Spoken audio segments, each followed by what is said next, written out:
Hi there, this is Christian, and today we're going to be talking about Plato's Symposium.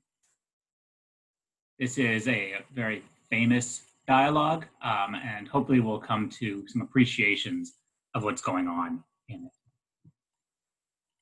So early on in the dialogue, Socrates says, "The only thing I say I understand is the art of love.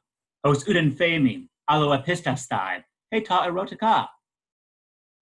Ta erotica. This will be the core of our discussion. But before we get into ta erotica, eros, let's use Buffy the Vampire Slayer as a little bit of context. In this scene, the vampire Spike is talking to the great lovers, Buffy and Angel. He says, "You're not friends, you'll never be friends. You'll be in love till it kills you both. You'll fight and you'll shag, and you'll hate each other until it makes you quiver, but you'll never be friends. Love isn't brain, children, it's blood. Blood screaming inside you to work its will. I may be love's, but at least I'm man enough to admit it." The thing I want to emphasize here is Spike's comment that love isn't brains, children, it's blood. One of the core ideas that we're going to be exploring in Plato's Symposium is the difference between the somatic, the bodily, and the mental when it comes to love. So, sympathetic culture is something that we'll have to understand in order to really get into this. So, sympathetic is literally a symposium, and it means to drink together. However, in ancient Athens, this is not just getting together casually at the bar with some friends or having a kegger or doing something in the backyard. It is instead highly formalized and ritualized behavior among the elites. So the people that we're going to spend the next few minutes with are the elite men of Athens. This particular symposium seems to be set around 416 after a huge theater festival. And this is why I have Phoebe Waller-Bridges here after her massive win at the Golden Globes. And it's a highly set, it's set behavior. So that's why you're going to see the members at the beginning try to engage in moderation. So briefly on the structure of the dialogue and the participants, this is a highly literary dialogue. It operates almost as though it is a play. Everybody speaks at certain times and in certain genres. So you should be having a lot of fun as you read this. Revel in the jokes and in the comedy, as well as in the more serious philosophical explorations. Later on, at the very end of the play, Socrates will say that the best tragedian should also be able to write comedy, and this also seems to apply for philosophers. So, in the beginning, we have the setup and arrival, and you'll notice as you read that you see these numbers in the side, and nobody will ever tell you this, so I'm going to. These are called Stephanus numbers, and Stephanus was a Renaissance printer who came up with a system of formalizing the discussion of Plato and how you would cite it throughout. So that's what those numbers refer to and why they're paragraphed that way. After the arrival at the party, Phaedrus, who's an aristocrat, gives his speech. Then Pausanias, who's also an aristocrat and Agathon's lover, gives his speech. Eryximachus will then give his speech, and I've mixed up the Y and the I there, but that's not a big deal. He's a doctor. So again, people's personalities and jobs is going to play a big deal, play a big role. Aristophanes speaks next. He's a comedian, a great comic playwright. You might have heard of his frogs or his clouds, the knights, the piece. Agathon follows, and Agathon is a tragedian. And it's actually Agathon who just won at the previous night at this big theater festival. And so that's what they're kind of celebrating, is his big win. And then Socrates is going to question Agathon in what is called an elenchus. And the elenchus is not actually a Socratic or a Platonic word. This is something that later some people that study Plato, later scholars, term it. And then Socrates is going to tell a story about when he was a student of Diotima's. And that will be the last great of the moment of the philosophical discussions, and everything will wrap up with Alcibiades coming in drunkenly, and he's an ambitious young politician. And then finally, there's going to be a conclusion, and then everybody departs. So let's jump into things.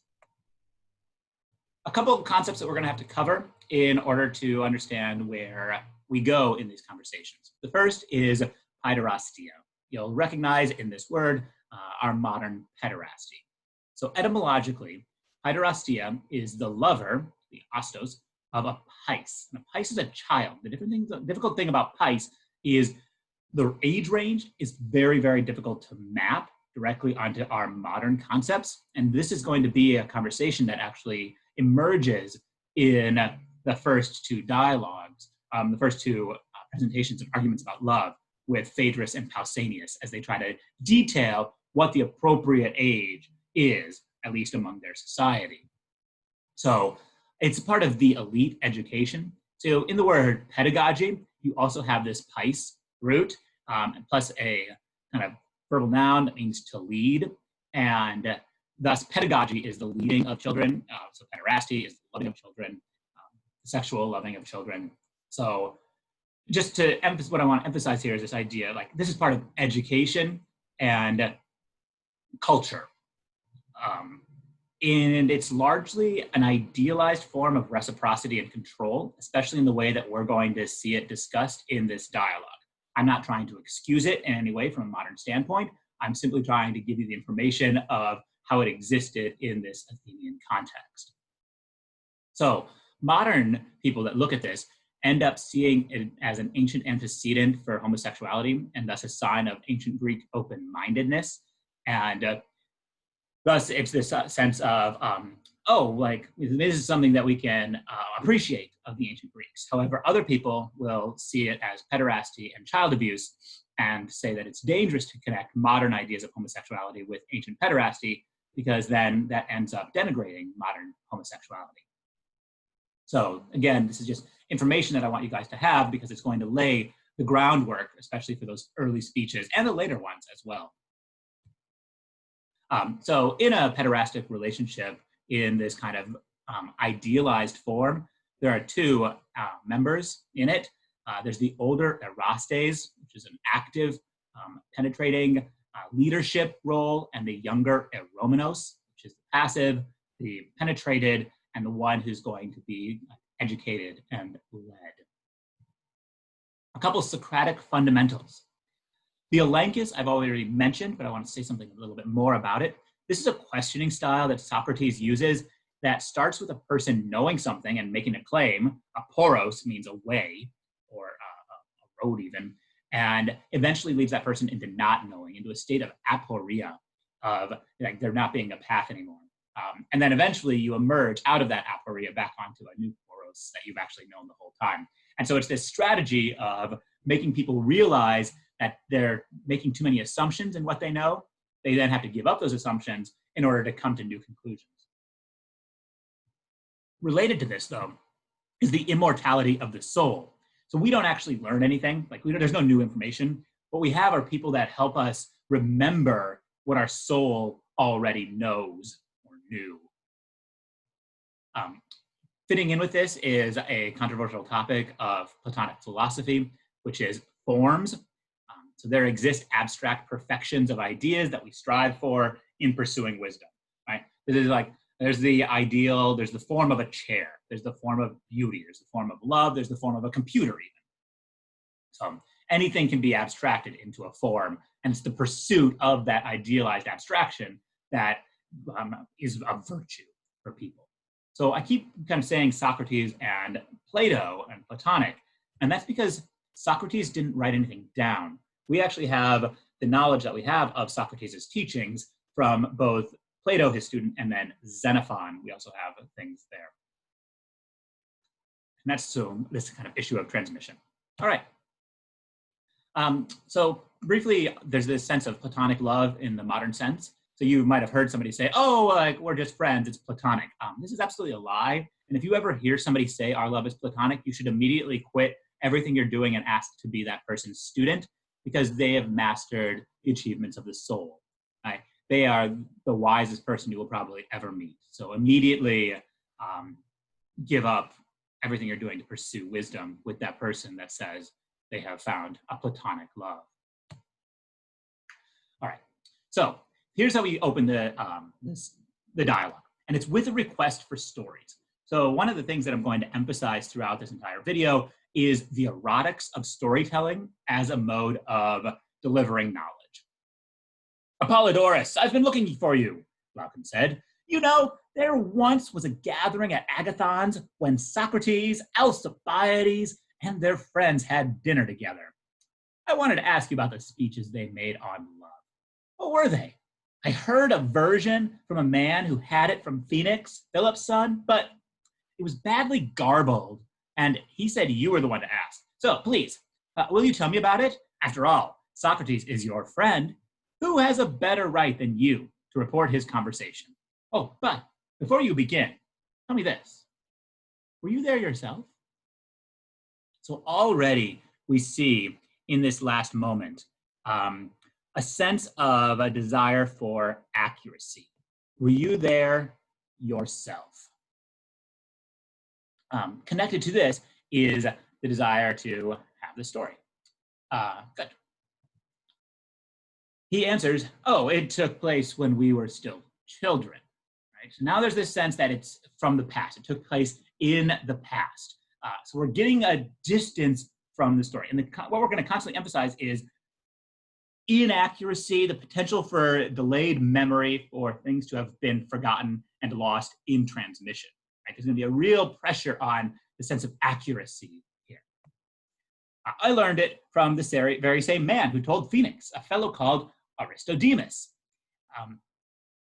And so here we go. Like, hey, Glaucon has already heard this story from Phoenix, and now he's asking for the same kind of transmission, right? He's not going to Aristodemus and saying, tell me the story. He's getting it diffused already, but he's pursuing this idea. He knows this conversation took place. He knows that it's interesting, and he's fascinated by it, right? He's lured by the concept that people sat around and talked philosophy, and he wants to take part in that moment.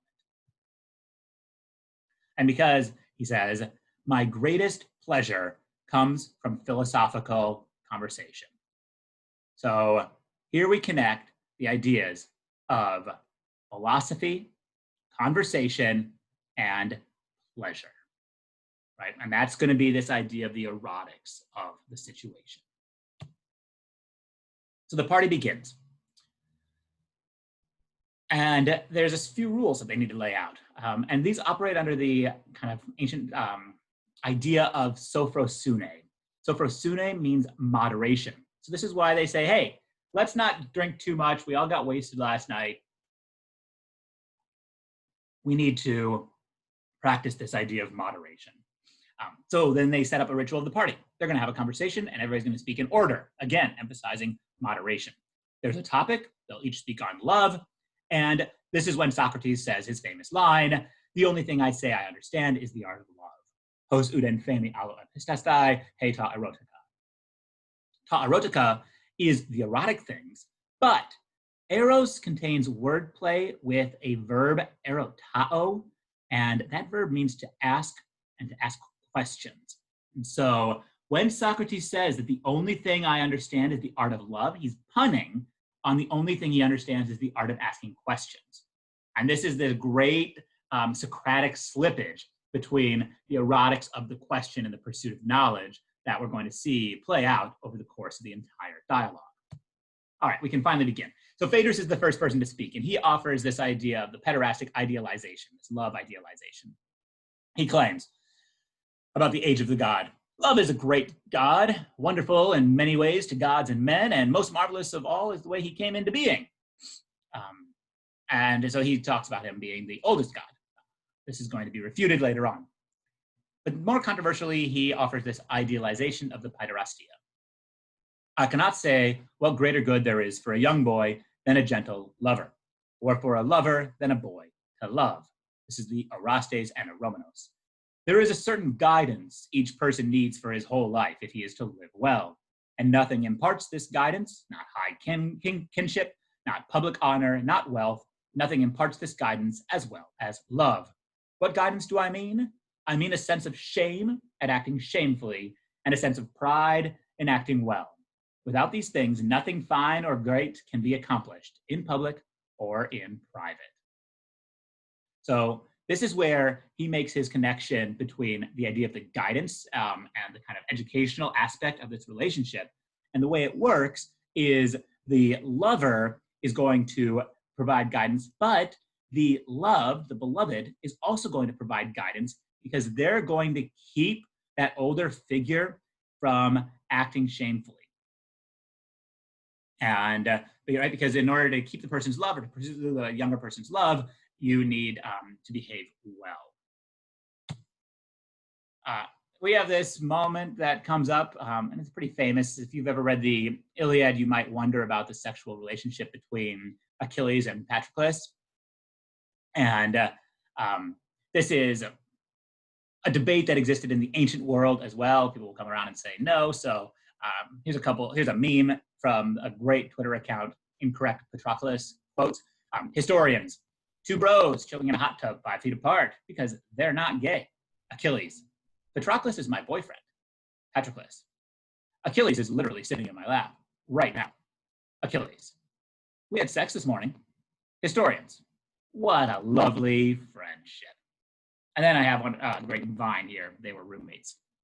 So the reason I'm bringing this up is because when we're getting this idealization of the relationship, of the pederastic relationship, Phaedrus uses Achilles and Patroclus to define it. The honor they gave to Achilles, the son of Thetis, is another matter. They sent him to the Isles of the Blessed because he dared to stand by his lover, Patroclus, and avenge him, even after he had learned from his mother that he would die if he killed Hector. But that, if he chose otherwise, he'd go home and end his life as an old man. Instead, he chose to die for Patroclus. And more than that, he did it for a man whose life was already over. The gods were highly delighted at this, of course, and gave him special honor because he made so much of his lover. Aeschylus talks nonsense when he claims Achilles was the lover. He was more beautiful than Patroclus, more beautiful than all the heroes, and still beardless. Besides, he was much younger, as Homer says. And so here we get the idea of the different ages, but also the debates that happened in terms of who had sexual agency, who was the lover, who was the beloved. Pausanias is our next speaker, and he's going to talk about vulgar and elevated love. So he's going to create this distinction. So vulgar love are those who are attached to women, no less than to boys, to the body more than to the soul, and to the least intelligent partners, since all they care about is completing the sexual act. Whether they do it honorably or not is of no concern, right? So for Pausanias, there's vulgar love, which is horniness. But there's also elevated love. Elevated. But even within the group that is attracted to handsome boys, some are not moved purely by this heavenly love. Those who do not fall in love with little boys, right? So that's the bad type. Like that's the bad pederastia. That's vulgar. They prefer the better type. They prefer older ones whose cheeks are showing the first traces of a beard, a sign that they have begun to form minds of their own. I am convinced that a man who falls in love with a young man of this age is generally prepared to share everything with the one he loves. He is eager, in fact, to spend the rest of his life with him. So you'll recognize in this a certain type of misogyny as well, because kind of anybody that loves women is a vulgar love. Anybody that loves young boys or boys just for their bodies is also vulgar love. But if you love it for the contemplation of the mind that's in the male body, then you're on the track to the elevated love. And so he sums this all up by saying, it is the common vulgar lover who loves the body rather than the soul. All right, at this point, Aristophanes should go because it's his turn, but he gets the hiccups. And this is a wonderful moment, right? It's funny, it's weird, it's bodily. And it creates huge controversies in people that like talk about what it's doing narratively. It's similar to in Homer if somebody laughs or coughs. So what is this? I want to say it's the uncanny. And the uncanny, which is an idea that like Freud and Lacan have talked about, is when something very familiar is defamiliarized. And in this case, what I want to suggest is Aristophanes' hiccups remind us of the somatic. Somatic means the body. right? We've been in all of this elevated discussion about the nature of love. We've had two abstract conversations so far. Aristophanes reminds us, hey, bodies exist. And more importantly than that, bodies do things that we have no control over, right? You can't control if you have the hiccups. And so you can try to control it, you can try to solve it, but it's a place where the body and the mind are in conflict. You can't will away your hiccups. And this kind of seems to be commenting on Pausanias's speech about like desire and the different types of erotics. However, hiccups also have to do with the voice, right? I think there's a reason why it's not uncontrolled farting, for instance, or something, I guess, a spasm of some kind, right? It's a vocal tic. And this reminds us of these carefully developed stories and ideas that everybody's laying out. And especially Aristophanes is about to give us one of the more elaborate ones of these, right? So we have this idea of the control of the body, but also the control of the voice, and how, in fact, the pursuit of speech is, and questioning is the highest pursuit of knowledge. Right, so these hiccups interrupt us right at this moment where we're going to deal with that. And then it's also a joke, because the next person that speaks is a doctor, Eryximachus. And he is basically like, love controls the world, and he's all about STEM. But if I have learned a single lesson from my own field, the science of medicine, it is that love does not occur only in the human soul. It is simply the attraction we feel toward human beings. It is not simply the attraction we feel toward human beauty. It is a significantly broader phenomenon. It certainly occurs within the animal kingdom and even in the world of plants. In fact, it occurs everywhere in the universe. Love is a deity of the greatest importance. It directs everything that occurs, not only in the human domain, but also in the gods. And then later, in short, medicine is simply the science of the effects of love on repletion and depletion in the body. A lot of the conversation that we have with Eryximachus is making fun of the medical profession, but also this way in which science tends to not engage with the mind and with the desires. And so Eryximachus tries to say that all things are the same in science, and his is the best field. He does, though, make an interesting point later on when he's thinking about music theory. He makes this analogy. Ultimately, the identical argument applies once again. The love felt by good people, or by those whom such love might improve in this regard, must be encouraged and protected. Thus is the honorable heavenly species of love produced by the melodies of Urania, the heavenly muse. The other, produced by Polyhymnia, the muse of many songs, is common and vulgar. Extreme caution is indicated here. We must be careful to enjoy his pleasures without slipping into debauchery. This case, I might add, is strictly parallel to a serious issue in my own field, namely the problem of regulating the appetite so as to be able to enjoy a fine meal without unhealthy after effects. So here, one thing we can see is the elegance of this construction. Eryximachus uses a technique called chiasmus, which is an ABBA format, right? So he says, heavenly species of love, and then he gives the muse name, Urania, then he gives another muse name, Polyhymnia, and then he says common and vulgar. So this is a chiastic structure, interlocking word order.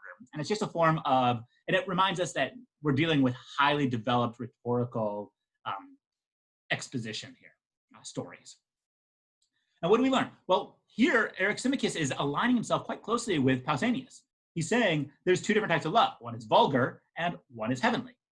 He doesn't as much say what they lead to, but it's supposed to keep us from having bad after effects. Like that's going to be what happens if you pursue the vulgar. So he then makes this comparison to eating. But you'll remember at the beginning of this party, what did they do? They said, let's like not overindulge in drinking. So ultimately, proper love nurtures the soul. Crude love destroys the soul. Or as he also says, like this has to do with harvests and like everything else. So he's really going at it. All right, I'm not going to spend as much time on Aristophanes because his is the most well-known version from the Symposium, but his central idea is about love and lack. And in a way, it's deeply sorrowful while being hopeful. So it's quite provocative in that way. So he gives us this myth that once upon a time, there were three types of humans. There were males, females, and a combined form that he calls the androgynous. All of these units were round balls that were two people made up together. So they eventually challenged the gods because they were super powerful, so they got split in half because you're not supposed to challenge the gods. Now, since their natural form had been cut in two, each longed for its own other half, Aristophanes tells us. And so this is this idea of love for Aristophanes is the pursuit of the soulmate. So the people keep trying to have sex, but they can't because their genitals are on the outside versus where their heads are, and it creates great confusion. So Zeus, and this means that like people are dying, and if people die, then they can't sacrifice the gods. So you need to like make sure people are not dead. It's the same reason why gods don't want to destroy humans anymore. So Zeus brought about this relocation of genitals, and in doing so, he invented interior reproduction by the man in the woman. The purpose of this was so that when a man embraced a woman, he could cast his seed, and they would have children. But when male embraced male, they would at least have the satisfaction of intercourse, after which they could stop embracing, return to their jobs, and look after their other needs in life. This then is the source of our desire to love each other. Love is born into every human being. It calls back the halves of our original nature together, and it tries to make one out of two and heal the wound of human nature. So I want to emphasize here, he's not really creating a hierarchy between different sexualities, right? They each have a purpose. Like if you are a man attracted to a woman, well, something you might enjoy doing is having sex and reproducing. If, however, you're a man attracted to a man, you will also enjoy ejaculating, and you can do that. The orifices and the members are in the right place now for that to happen. He does, though, seem to imply that like the reason that men are going to want to have sex with men is because they're going to be distracted from their work unless they ejaculate. And he doesn't really have anything to say about women at this point, although he does talk about lesbians because those are the original figures that were women. So this is a really important passage and section and myth for kind of the history of understanding human sexuality. Well, especially human sexuality from ancient Greece to Rome to Europe, then to like Kinsey and our contemporary age. This gif, for instance, comes from Hedwig and the Angry Inch, which is The Origin of Love, is a video you can look up. All right, Agathon then is going to speak, and you'll remember he's the tragedian. And he's going to abstract and discuss the body of love. He claims love is happiest and most beautiful, and he is the youngest of the gods. This goes against Phaedrus's idea that love is the oldest god. Love has the largest share of justice and moderation, that word that we were using earlier, sophrosune, and bravery. Love makes you want to make things, which is this verb poiesis, which you'll recognize poetry inside of. And they want to make things because of love and beauty. And then he has this extended encomium. Love fills us with togetherness and drains all our divisiveness away. Love calls gatherings like these together, the feasts, in dances, and in ceremonies. He gives the lead. Love moves us to mildness, removes us from us wildness. He is a giver of kindness, never of meanness. Gracious, kindly, let wise men see and gods admire. Treasure to lovers, envy to others, father of elegance, luxury, delicacy, grace, yearning, desire. Love cares well for good men, cares not for bad ones. In pain and fear and desire of speech, love is our best guide and guard. He is our comrade and our savior, etc., etc. It goes on a little bit more. But this is making fun of certain types of perorations and excessive speech that people have. So it's also highly comic. And you remember Agathon just won this like tragedy award, making people cry, and now this, like he's almost over the top. But he's still being kind of serious, right? Because Socrates is going to say, hey, I've got a few questions. And so he combines these two ideas. He says, I'd like to tell the truth my way. Allow me to ask Agathon a few little questions. So you'll remember the connection between eros and erotao, between asking questions and love. And this is Socrates' kind of way of telling the truth. Is he's not going to come out and tell you the truth. He's going to question you toward the truth. This is how he's going to lead you toward knowledge, which is going to be the highest pursuit that you can engage in. And here's how it works, just to spell it out quickly. Agathon had asserted that love is beautiful. But Agathon also said that he makes these things because he wants beauty. Socrates argues and gets Agathon to realize you can't want something that you have, right? If I have beauty, I can't want for beauty because I have it. Therefore, love is not beautiful. And then in a ironic, funny aside, Socrates says, but no, it was a beautiful little speech anyway. Nice job. You didn't get to the truth, but you created something that was pleasurable and pretty. Socrates now takes over. And in a moment of sheer amazing qualities, he doesn't actually tell us his own story. He instead tells us a story about when he was a kid or a young person studying under diathema. So this is very interesting for a number of reasons. Diathema is, whether she's real or not has been called into question, but Socrates is going to set himself up as the student of a woman. And you'll remember we've been listening to all these speeches that the proper relationship is actually between a man and another man. And so Socrates, you kind of expect, would set up, hey, I helped understand the truth of love because a man led me that way.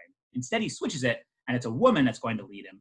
And partly this has to do with the fact that he's going to develop this sense of pregnancy and any other ideas that you might have. Right? This is one of the cruxes, the interpretive cruxes of the Symposium. So diathema has two sets of arguments. In the first argument, she's going to provocatively say, hey, love is not a god. And that goes against everything we've studied so far. So this is this daimonic love. So Socrates is a student, but I also want to emphasize how far away we are here from the original source. So we start, we're the readers. Then we move backwards to Plato. Then from Plato, we go back to Glaucon and Apollodorus, who had the source from the kind of same figure, Phoenix.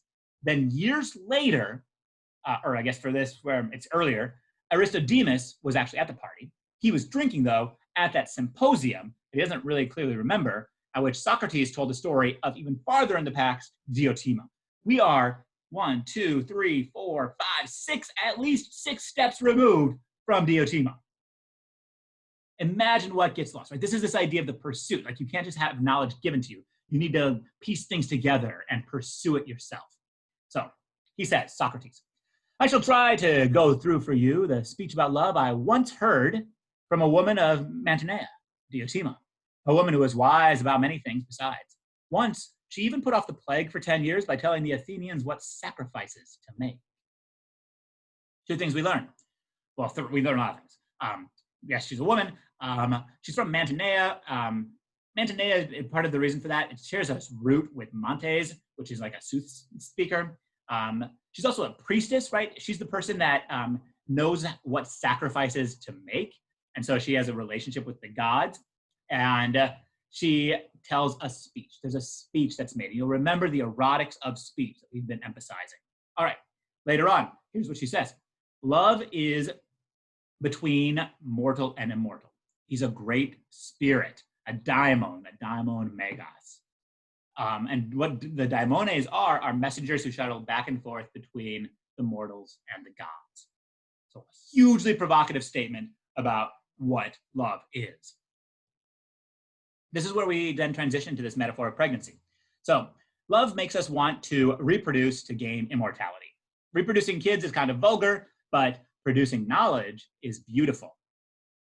Now, some people are pregnant in body and for this reason turn more to women and pursue love in that way, providing themselves through childbirth with immortality and remembrance and happiness, as they think, for all time to come, while others are pregnant in their soul, because there surely are those who are even more pregnant in their souls than in their bodies, and these are pregnant with what is fitting for a soul to bear and bring to birth. And what is fitting?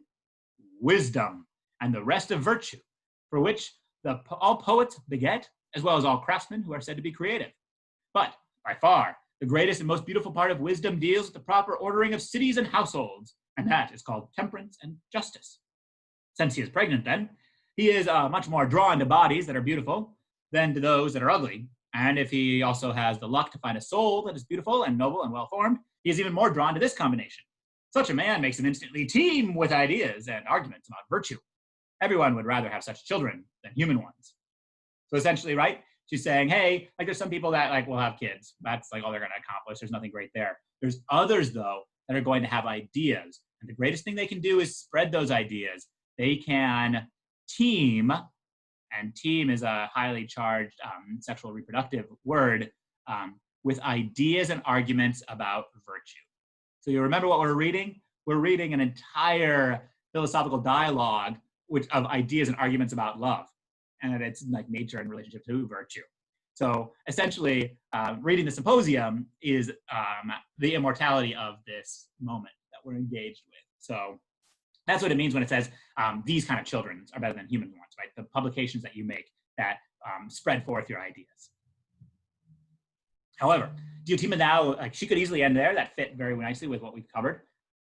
She's going to introduce us to a higher mystery. In fact, the highest mystery. And here it's important to remember that she is a priestess. So she has access to these things. And we then become initiates to these mysteries. And this connects to a whole other part of Athenian society, the Eleusinian mysteries, that Alcibiades and some others were actually exiled from Athens for defiling whatever that might have meant.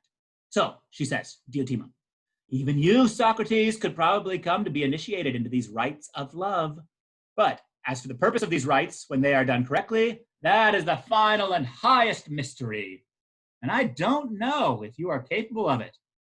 I myself will tell you, she said, and I won't stint any effort, and you must try to follow if you can. And what follows is Diotima's very famous ladder of love, which I will here arbitrarily apply to Link's Awakening and the final ascent to the Windfish. First step of the ladder of love is you have sex and there's a boy and he's hot. It's a yeehaw. Then you gotta like that, so you start having sex with more and more hot boys. But then you start creating a type. You're like, hey, there's something like really interesting about all these hot boys. I bet they have hot souls. So then you start pursuing souls because it's like the body's not enough. I mean, you can still be having sex, but you're really looking for souls now. But once you're at the soul level, suddenly it's like, hey, I think that like ordering of cities, laws, and customs, that's what's really hot. I'm now there. And then you abstract that to, you know what? Like knowledge is hot. I'm pursuing knowledge. And then when you're like the most hot and bothered, the horniest for knowledge, you elevate into the highest form, the pursuit of beauty in and of itself. And this is the ladder of love, at which point you have succeeded and you are at a diathema-like stage. Perhaps you're like a Socratic stage. And what do you then do? You turn it around and you start teaching other people how to climb the ladder of love. At this point, everything's going to end. Alcibiades comes roaring in wasted, gives a speech on how great Socrates is, provides some like biography for us about Socrates. But eventually he's like, let's all just get drunk, forget about sophrosune, that idea of moderation. At which point there was noise everywhere and everyone was made to start drinking again in no particular order, right? No particular order. Everything we've done so far has been about particular orders. We then erase all of that and somehow this story comes down to us. And that, my friends, is the Symposium.